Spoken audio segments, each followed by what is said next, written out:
Number. বেতের নামাজে দোয়ায় গুরুত্ব হওয়া উচিত। বেতের নামাজে দোয়া গুরুত্ব হওয়া উচিত। ওই যে গত সপ্তাহে বলছিলাম। এখন বেতের নামাজে দোয়া গুরুত্ব হওয়া উচিত। আপনি যদি সুবহানাল্লাহ 33 বার, আলহামদুলিল্লাহ 33 বার, নাকুল সূরা 3 বার পড়েন, তবে ওয়াজিব আদায় হবে। বলছে বেতের নামাজে দোয়ায় গুরুত্ব হওয়া উচিত। আর আপনি বললেন 3 বার পড়ব। কি বললেন? তাহলে ওয়াজিব কি তার হয়েছে কি হয় নাই? হয়েছে? 3 বার পড়ব বললে ওয়াজিব পড়া হবে না? নামাজ হবে?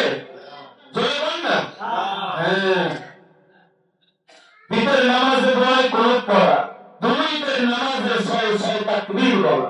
দুই ঈদের নামাজে, ওই ঈদের নামাজে আমরা 6 তাকবীর বলি না, ওইটা। প্রত্যেক ফরজ নামাজের প্রথম 2 রাকাতকে কিরাতের জন্য নির্ধারিত করা। আমি এই যে নামাজটা পড়ব, কিরাত এখন কি পড়ব? সূরা ফাতিহা পড়বেন? সূরা ফাতিহার সাথে আলমটাই পড়ব নাকি অন্য কোনো সূরা পড়ব? এটা আমি নির্ধারিত করে রাখবো। আর যদি নির্ধারিত না করেন, আপনি প্যাস লাগিয়ে যাবেন। আমরা অনেকে করি কি জানেন? আমরা সূরা জানি 2 থেকে 3টা, কয়টা? 2 থেকে 3টা সূরা জানি। এখন মনে করেন আপনি সূরা জানেন, সূরা কি সূরা? আপনি সূরা জানেন হচ্ছে মাঝখানে, তারপরে যে সূরা আছে কুরাইশ, কি সূরা? তারপর মাউন, তারপর কি না, তারপর আলাইতাল্লাযী ইউকাযযিবু বিদ্দীন। এই যে সূরাটা আছে,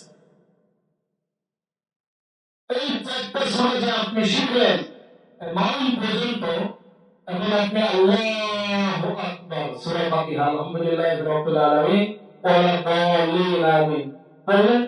আল্লাহ তাআলা বলে রব্বুকা ইয়াসহাবুল ফিল সাজদা।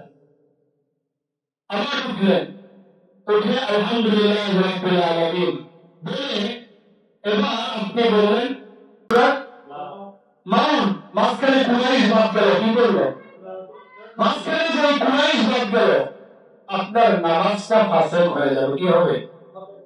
নামাজটা হবে মিনিমাম মাঝখানে 2টা সূরা বাদ দেওয়া লাগবে। কয়টা? 2টা সূরা। এই জন্য মিনিমাম 10টা সূরা আমাদেরকে মুখস্থ করা প্রয়োজন। আমি মাঝখানে 2টা সূরা বাদ দিলাম, 2টা সূরা বাদ দিয়ে পরের যে সূরা আছে, এখন মনে করেন আলমটা বললাম, আলমটা বলে এই পাশে হচ্ছে আপনার কুরাইশ, এটা বাদ, মাউন এটা বাদ। মাউন বাদ দিয়ে মাউনের পর যে সূরা কাফিরুন আছে বা অন্য কোন সূরা আছে, এই সূরা আমাকে বলে নিতে হবে, তাহলে নামাজ শেষ। আর না হলে 101 নম্বর সূরা পড়ছে, মনে করো 101 নম্বর সূরা পড়ছে, এই 101 নম্বর সূরা পরে 102 নম্বর সূরা পড়া লাগবে। কয় শত? 102 নম্বর।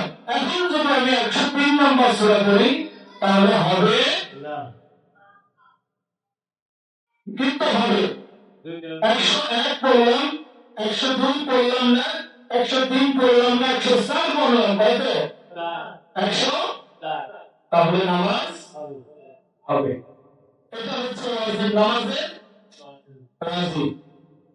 তারপর প্রত্যেক রাকাতের ওয়াজিব গুলোর তারতিব ঠিক রাখা। আমার যে নামাজগুলো পড়লাম ফরজগুলি ঠিক হয়েছে কিনা এটা মাথায় রাখা। আসসালামু আলাইকুম বলে নামাজ শেষ করা।